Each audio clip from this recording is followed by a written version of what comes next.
ఓం నమో భగవతే వాసుదేవాయ.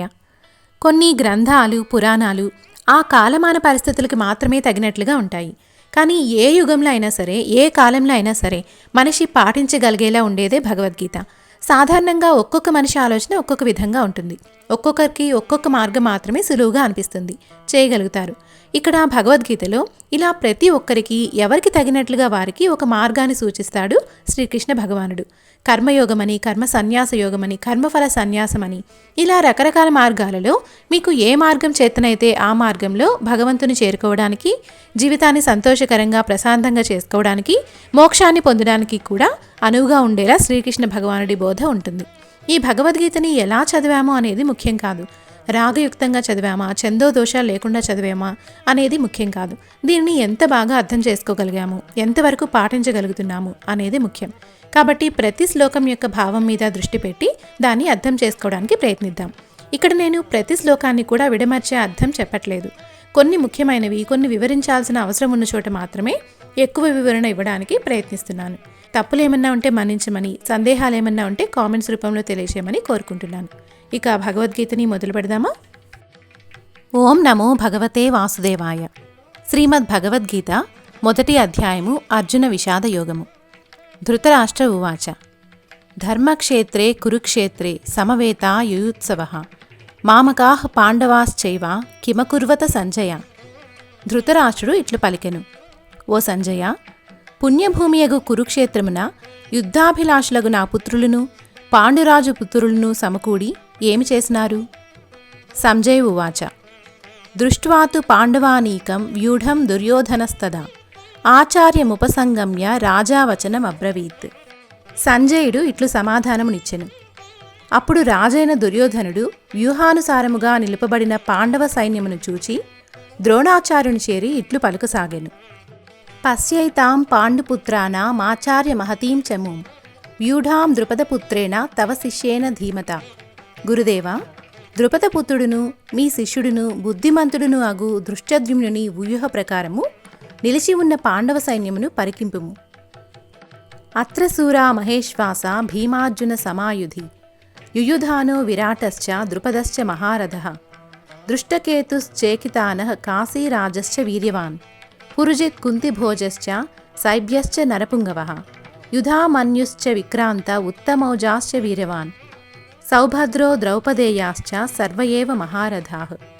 ఈ పాండవ సేనయందు గొప్ప విలుకాండ్రు, వీరులు, యుద్ధమున భీమార్జునులతో సమానులైన సాత్యకి, విరాటుడు, మహాయోధుడగు ద్రుపదుడు, దుష్టకేతువు, చేకితానుడు, శక్తిమంతుడగు కాశీరాజు, పురుజిత్తు, కుంతిభోజుడు, నరపుంగవుడైన సైభ్యుడు, పరాక్రమశాలి అయిన యుధామన్యుడు, మహాశక్తిమంతుడగు ఉత్తమౌజుడు, అభిమన్యుడు, ఉపపాండవులు ఉన్నారు. వీరందరూ మహారథులు. అస్మాకం తు విశిష్టాయే తాన్నిబోధ ద్విజోత్తమ నాయకా మమ సైన్యస్య సంజ్ఞార్థం తాన్ బ్రవీమితే. విప్రవర్య, ఇక మన సైన్యంలో గల ప్రముఖ సేనానాయకులను మీకు గుర్తు నిమిత్తము చెప్పుచున్నాను. భవాన్ భీష్మశ్చ కర్ణశ్చ కృపశ్చ సమితిం జయః అశ్వత్థామా వికర్ణశ్చ సౌమదత్తిస్తథైవ చ అన్యే చ బహవః శూరా మదర్థే త్యక్తజీవితాః నానాశస్త్రప్రహరణాః సర్వే యుద్ధ విశారదాః. తమరు, భీష్ముడు, కర్ణుడు, యుద్ధమందు జయశీలుడగు కృపుడు, అశ్వత్థామ, వికర్ణుడు, భూరిశ్రవుడు, ఇంకను నా కొరకు ప్రాణములు నొసగ సంసిద్ధులై నానాశస్త్ర ప్రహార సమర్థులు, యుద్ధ నిపుణులు అగు ఇతర శూరులు అనేకులు ఉన్నారు. అపర్యాప్తం తదస్మాకం బలం భీష్మాభిరక్షితం పర్యాప్తం త్విదమే తేషాం బలం భీమాభిరక్షితం. అట్టి మన బలము భీష్మాభిరక్షితమైనను వారలను జయించుటకు అసమర్థమైనది. స్వల్ప సంఖ్యాకమగు వారి బలము భీమాభిరక్షితమై మనలను జయించుటకు సమర్థమై ఉన్నది. అయనేషు చ సర్వేషు యథాభాగం అవస్థితాః భీష్మమేవాభిరక్షంతు భవంతః సర్వ ఏవ హి. అందువలన మీరందరూ సమస్త వ్యూహ ద్వారములలో నియత స్థానములందు ఉండి భీష్మ పితామహునే రక్షింతురుగాక. తస్య సంజనయన్ హర్షం కురువృద్ధః పితామహః సింహనాదం వినద్యోశ్చై శంఖం దద్మౌ ప్రతాపవాన్. ప్రతాపశాలియు కురుకుల వృద్ధుడు అగు భీష్మ పితామహుడు దుర్యోధనుని హృదయమును హర్షపూర్ణముగా ఉండునట్లుగా పెద్దగా సింహగర్జనను అనర్చి శంఖమును పూరించెను. తతః శంఖాశ్చ భేర్యశ్చ పణవానక గోముఖాః సహసైవాభ్యహన్యంత సశబ్దస్తుములోభవత్. అట్లు భీష్మునిచే పురికొల్పబడిన పిమ్మట శంఖములు, భేరులు, ఢక్కలు, మృదంగములు, రణశృంగములు ఒక్కపెట్టున మ్రోగెను. ఆ రణధ్వనులు సర్వత్రా వ్యాపించెను.